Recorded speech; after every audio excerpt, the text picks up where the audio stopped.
is up next, and our first speaker is Mr. Fred Roeder.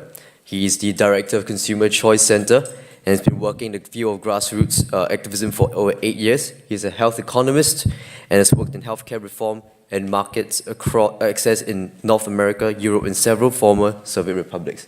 Mr. Fred Roeder. Thank you. Thank you. My presentation on this.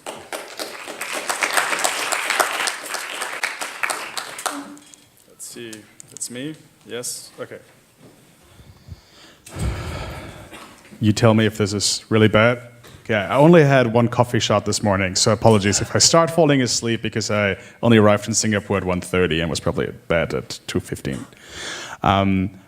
Thank you so much for the invitation. I'm very excited to be here in Singapore and talk about consumer choice and what role of government is the right role when it comes to help consumers not to be ripped off by corporations.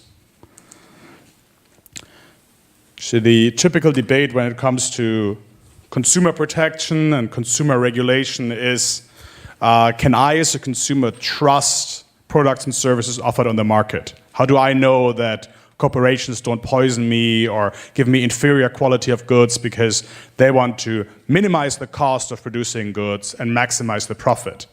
And as a consumer, I might be the victim of this. So how do I know that companies don't exploit me? Companies know so much more about their products and services than I do. Typical example is your car breaks down, you go to the car repair shop, and that person can basically tell you whatever they want to tell you needs to be fixed. And at least for someone totally mechanically illiterate than I am, I have no idea if the engine is broken, if I just have a flat tire, or if I just need to clean my windshield. So that's a big question. It's probably a very often discussed topic at dinner parties or just at work in your break. Probably people talk more about consumer rights than about trade or labor laws. So a very common issue. And then basically in the work, what I'm doing at the Consumer Choice Center, something we encounter usually is the question is how much government do we actually need to be protected from greedy businesses? Is it really true that businesses are maximizing their profits by selling inferior products? I'm going to talk about this. Is it necessary to have a regulatory framework and actually specific regulations to push companies to start offering more innovative or better services to consumers? And do we need to protect the market and consumers also from ruinous competition?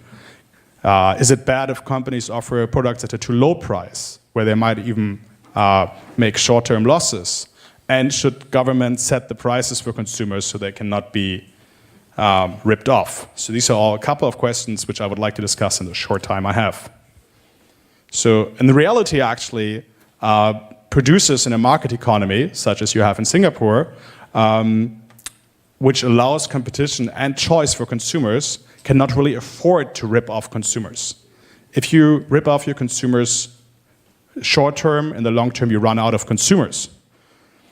Just some examples regarding this is, obviously you have scandals and you have black sheep, but in an open society where you have free media, scandals quickly make it into media and usually affect the sales numbers of a company. If the company is public listed, usually also the stock prices goes down.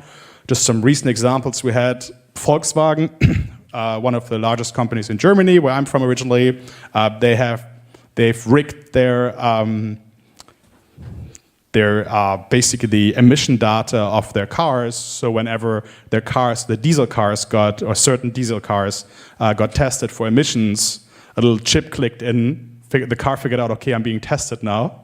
And suddenly the emissions were much lower than they actually were.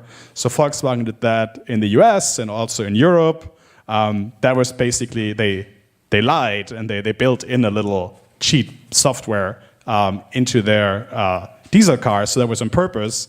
Several managers, C-level managers of the Volkswagen Corporation, including the CEO of Audi, are sitting currently in jail. The Volkswagen stock price went so much down that the general German DAX index crashed pretty heavily, unfortunately. But there were immediately market mechanisms. There are now lawsuits going on, not just against the managers of Volkswagen, but also civil cases in the US and in Europe to compensate consumers who bought these diesels, thinking that they had much lower emissions than they actually had. So the market quickly reacts to scandals.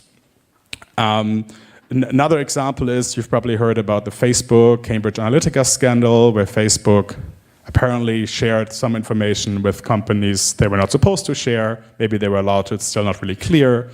And a good example of corporations also reacting to external pressure is Coca-Cola, which had to see a large campaign in the 1980s. I was actually not born back then. But they were criticized for their engagement in apartheid South Africa, and actually for a couple of years Coca-Cola pulled out of South Africa because they did not want to be seen as collaborating with the apartheid regime. So, because consumers actually said we stop drinking Coca-Cola if we see that Coca-Cola benefits from the apartheid regime, consumers in other countries, obviously. So the consumers can actually switch to alternatives and seek compensation in court if the regulatory framework allows this. Very important, if you have a very regulated economy and usually government picks their champions, there's only one taxi company, there's only one utility company, there's only one internet service provider, consumers cannot switch. Even if you have a large scandal, you cannot just say, okay, I don't want to have that service anymore. If it's the only taxi company in town or the only airline, you still have to keep using them. Whereas if you have competition, inspirational growth, but what Rosine referred to, if you have the choice or the institutions which allow competition, consumers can switch directly. And that creates actually an incentive for service providers, companies to be good to their consumers because they don't want to lose them. That results usually, in more competition usually results in having higher quality of services. Great example from the city of Berlin, where I lived for a couple of years, was when Uber entered the market. Before that, taxis, almost no taxi accepted credit cards. They said, oh, we need to have to buy this credit card terminal, and it's much harder to evade taxes, because if you just charge your consumers in cash or the passengers in cash, you pocket that money and you don't report it to your tax authorities. And if you were a foreign visitor in Berlin, or you arrived and didn't have Eurocash on you, you arrive at the airport, the taxi driver first has to drive you to an ATM, you even lose more time, you pay $5 or something like this ATM fee, it's terrible. But there was nothing happening because there was a sclerotic, monopolized, protected market, the taxi business. Uber arrives, and within half a year, the taxi guild, the taxi cartel, even mandated every taxi driver to accept credit cards, because they said, we're trying to lobby against Uber and to kind of regulate them out of the market, but if we go to the regulator and do not accept credit cards, our case is so hard. So Uber actually got temporarily banned in Berlin, but the effect of just having about a year of competition between Uber and taxi improved the service quality of the taxis so much that they accepted credit cards, they had cleaner cars, they actually opened you the door, and that was just a direct result of competition. And that was really clear that it was basically this competition was suddenly a wake-up call.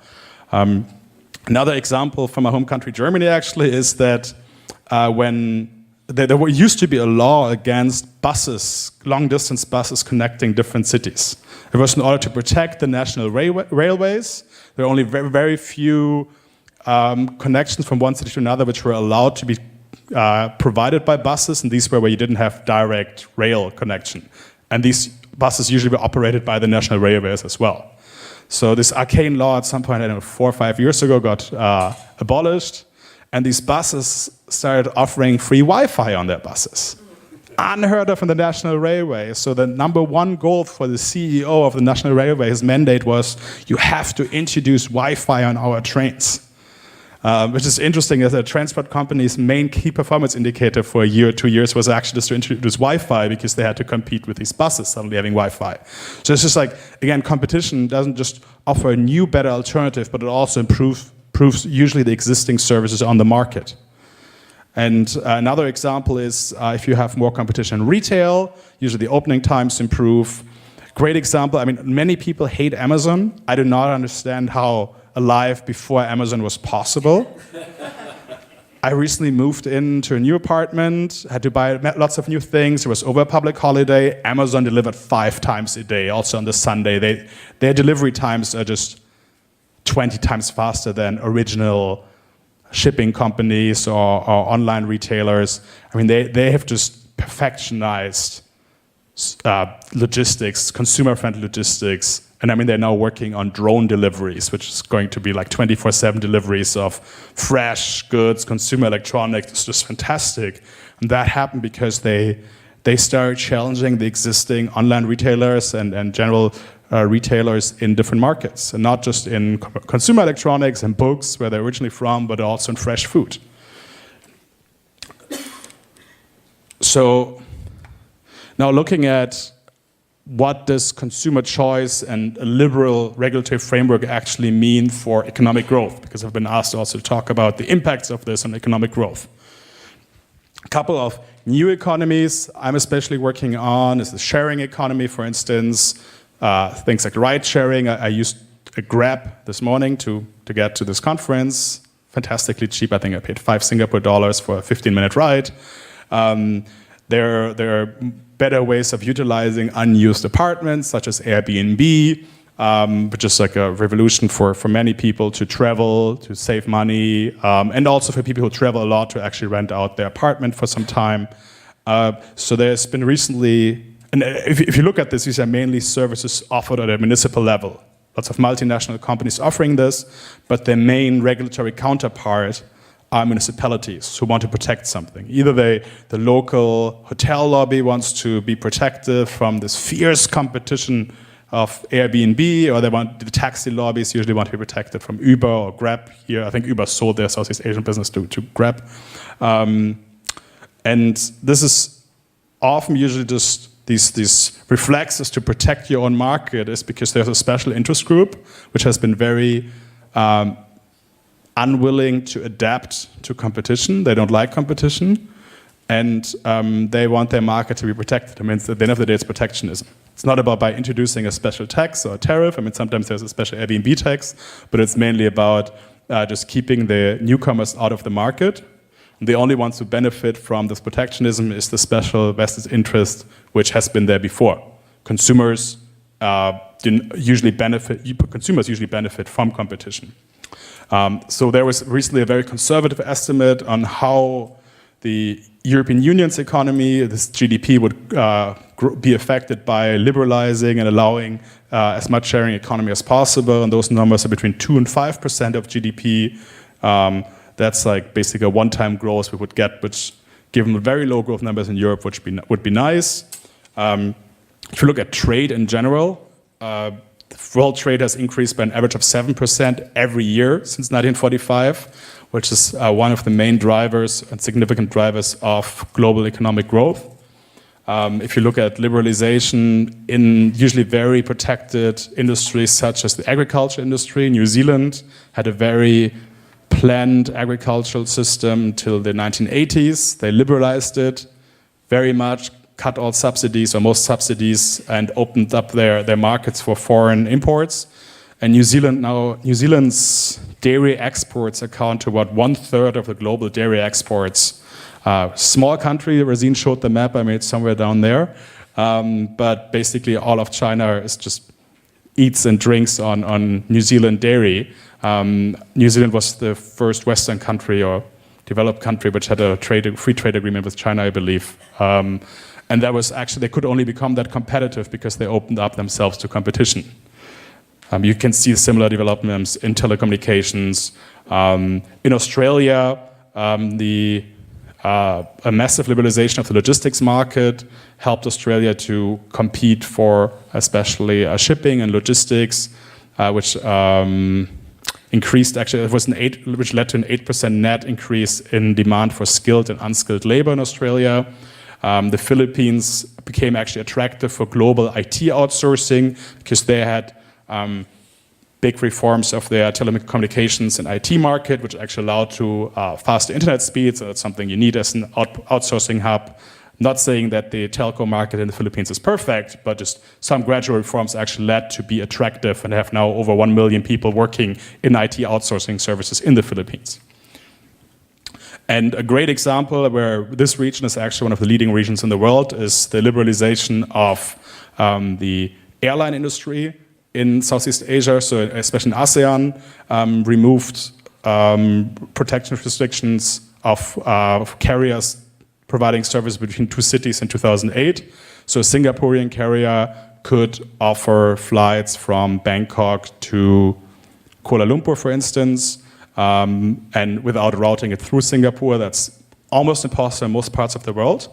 But this liberalization and still ongoing liberalization led to a massive increase of low-cost carriers, especially good for young people, low-income households. I mean, you all know the extremely low fares flying from one city to another in this part of the world. So the share of low-cost carriers, even though they might not offer the most fancy services, but they usually offer very inexpensive airfares, which is also very good for economic commuters. You have over 50% of low-cost carriers as market share in Southeast Asia, and more than 20 carriers, which led to more employment. For instance, Vietnam itself got 200,000 new jobs just because of the liberalization of this airline industry. Conclusion: consumers are grown-ups. Grown-ups, consumers usually knows what's good for them. And we live in an age where information is available to almost everyone. The typical idea of corporations know so much more than consumers. Asymmetric information, that's what economists call it, is much less given as it used to be in the past. This is especially due to the fact to more transparency and third-party providers. If you want to pick a hotel, you travel to a country or city you've never been to, you can go online, go on TripAdvisor, and there are tens of thousands of reviews of hotels in that city, and you get feedback from other consumers on which hotel you should pick and which you shouldn't pick. This helps consumers to make choices, and these are real-time ratings, so they are not, consumers can really see which hotels have been performing well in the last couple of weeks or months, especially interesting for restaurants, which very quickly can deteriorate their service. This is like a pace and quality regulators could not provide at all, because you have millions of consumers rating products and services, similar with Airbnb or Uber, which are just platforms for consumers and service providers to offer their services, and consumers rank them. And if businesses on these platforms are ranked down, less consumers use their services. So what really allows consumers to be empowered is to have the right to choose between different services. If governments create monopolies or pick the winners and say these companies get the concession to offer service in this market, consumers have less choice and the quality of services deteriorates. So my conclusion is that the rule of law, free speech, competition, and consumer choice are the best ways of protecting consumers. These are probably also drivers for economic growth, for probably also part of inspirational growth. I really like that term. If we allow consumers to choose and keep the market entry barriers for new entrants as low as possible, you get the best services, quality is high at the lowest possible price. Thank you very much.